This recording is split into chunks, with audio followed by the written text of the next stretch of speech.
Well, what can we say? The shark horror subgenre is I never thought it would be as prevalent as it is today. It is crazy how many shark films are out there in the horror scene, especially the indie scene, but just in general. It's crazy, you know?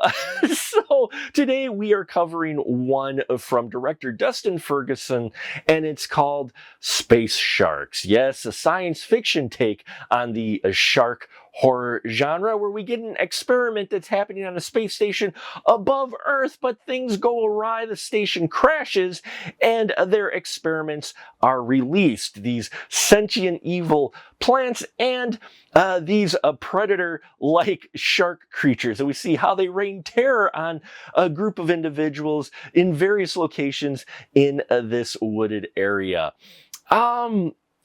Yeah, when you do get to see the space sharks, they look okay. The story here I did enjoy. I enjoyed the concept.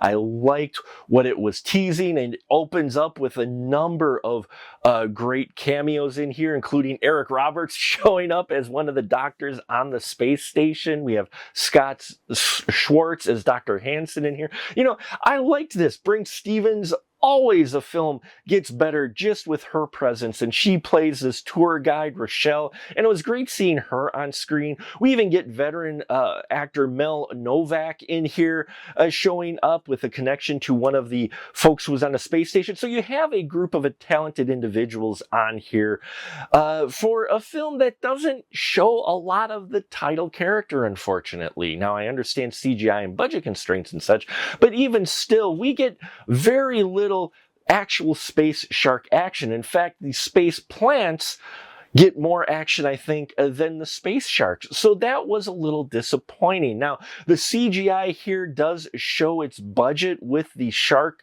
creatures themselves, but I will say the CGI for the plant creatures, when we do see them, looked decent. I liked that. They were almost scarier than the space sharks. And they do a little bit of a parody on the Predator with space shark vision with the thermal vision literally taken from the Predator. So they are kind of wink and tongue-in-cheek poking fun at the Predator with these space sharks, who also, by the way, are camouflaged and only appear before they do kills. So, you know, and so yeah, it is a really mixed bag with this one. I was really trying to get into it more than I could. There is some rough edits in here as well. I think at one point you can actually hear the director say action for one of the scenes.